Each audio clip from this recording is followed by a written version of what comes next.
पन्नपुर नाम के एक गांव में शादी चल रही होती है। वाह, मजा आ गया फूफा जी। शादी में क्या खाना बना है?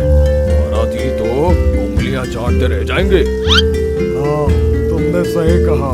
पनीर की सब्जी का तो कोई जवाब ही नहीं। दूसरी तरफ पंडित जी फेरों की तैयारी कर रहे होते हैं कि तभी वहाँ एक चुड़ैल आ जाती है। अरे मर गया रे, ये चुड़ैल यहाँ क्या कर रही है? अरे दिवाकर जी, ये आपकी कौन सी रिश्तेदार है? अरे मुझे क्या पता। लो भाग्यवान, कहीं ये तुम्हारे मायके से तो नहीं आई है?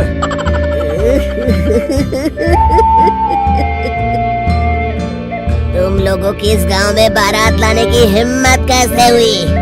मेरे रहते इस गांव में किसी की शादी नहीं हो सकती।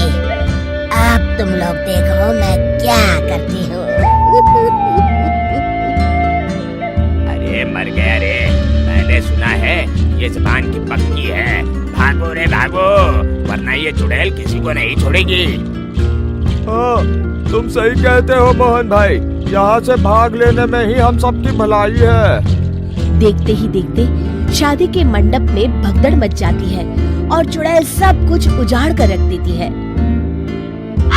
फिर एक दिन मोहन की शादी तय हो जाती है। अरे भाई, अगले हफ्ते मेरी शादी तय हो गई है, लेकिन इस चुड़ैल की दहशत के मारे तो मेरे हाथ पैर कांप रहे हैं। अरे मोहन, तुम्हारा दिमाग तो खराब नहीं हो गया?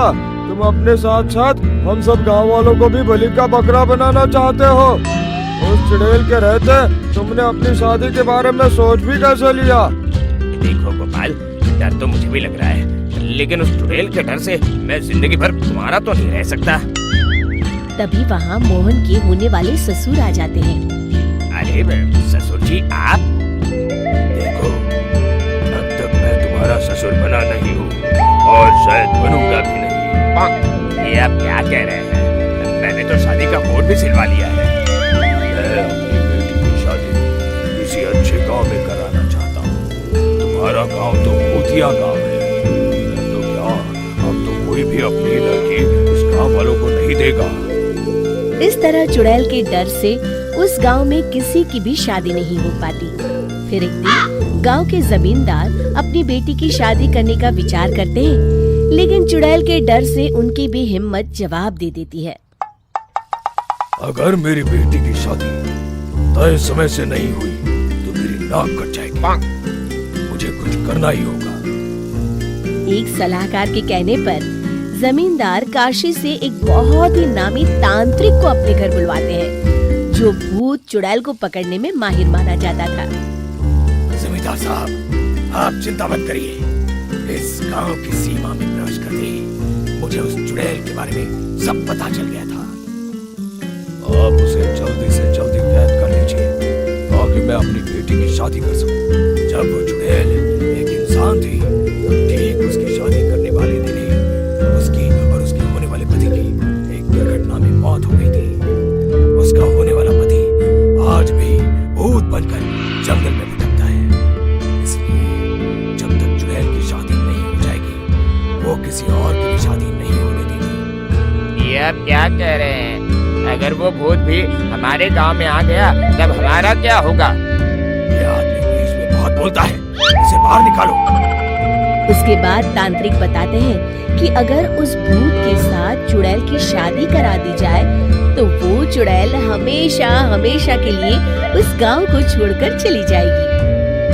जमींदार साहब, आप अपनी बेटी की शादी की तैयारी शुरू कर दीजिए। मैं कुछ गांव वालों को अपने साथ लेकर उस भूत को ढूंढने जंगल की ओर जाता हूँ। इस तरह जमींदार निश्चित होकर अपनी बेटी की शादी करवाने लगते हैं, लेकिन तभी वहाँ चुड़ैल आ जाती है।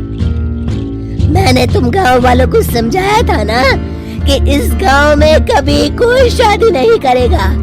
लगता है तुम लोग मुझे हल्के में ले रहे हो। चुड़ैल जमींदार की बेटी को उठा लेती है।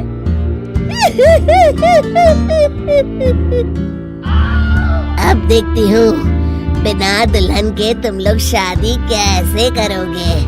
मैं इसे अपने साथ ले जा रही हूँ।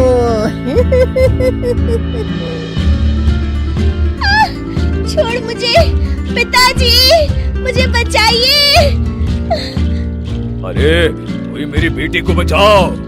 तभी तांत्रिक उस भूत को लेकर वहाँ पहुँचता है। हे भाग्यवान, रुको, इन मासूमों को परेशान मत करो। मैं आ गया हूँ, अब तुम मेरे साथ चलो। चुड़ैल बहुत खुश हो जाती है। आप आ गए, चलिए अब हम मंदिर में चलकर शादी कर लेते हैं। मंदिर में जाके दोबारा मरना है क्या? चलो, आज से हम जंगल में रहेंगे। चुड़ैल चली गई, अब मेरी शादी हो जाएगी। इस तरह सभी गांव वाले खुशी से झूमने लगते हैं।